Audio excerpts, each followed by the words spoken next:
down to kick off. The Buffalo Bills are getting ready for the first of their final 4 games of the season. But before the team hits the field, you can watch the ESPN documentary about the Bills' 4 consecutive trips to the Super Bowl. It airs tomorrow. News 4's Lauren Hall is live in Orchard Park with one of the producers of the 30 for 30 film. Lauren?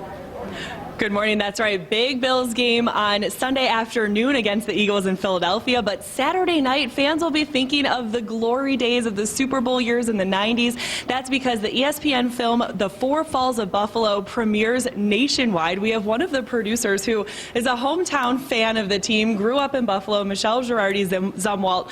Michelle, you are being credited with getting Scott Norwood to open up about that missed kick for the first time on camera in 16 years in this film.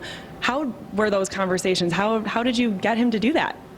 You know, a lot of the interviews were pretty difficult for me. I did most of the interviews in the film, and you're sitting there going over somebody's greatest career failures for several hours. So it's difficult to do any of those interviews. But Scott was obviously the most sensitive, I think, because he kind of carries the weight of the Super Bowl losses on his shoulder because we were the closest in Super Bowl 25 and he missed the kick. So it was emotional. I think Scott really responded to me because he knew I was a fan and that I loved Buffalo. And the thing that I took away the most from it was how much he loves Buffalo and how passionate he is about the city, Western New York, the fans, and how he feels it is a winning city.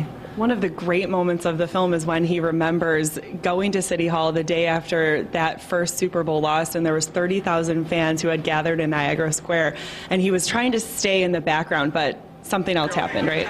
Yes, of course, we all remember that the crowd called him forth, chanting, "We want Scott," and he was completely surprised by that and very touched. And we took him back to City Hall in the film, actually, and he remembers everything and gets pretty emotional and choked up about it. But it's really a happy movie. Even though it is about losing the Super Bowl 4 times, there's so many points of laughter and points that really make Bills fans, or will make Bills fans, proud to have grown up in Bills fans and proud to have gone through this with the team.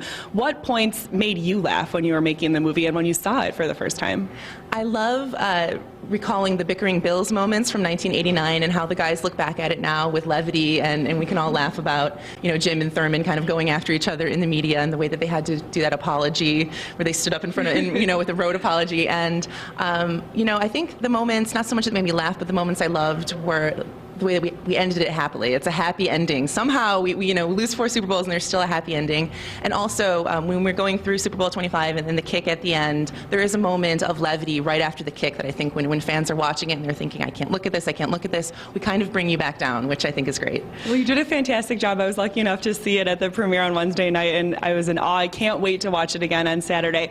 It's on ESPN at 9:30 on Saturday night. You did a great job, Michelle. Thanks so much for joining us this morning at the Big Tree and one of the best hangouts for those 90s Bills teams, one of their favorite hangouts. Thanks so much again, Michelle, for being here. Thank you. For now, reporting live in Orchard Park, Lauren Hall, News 4.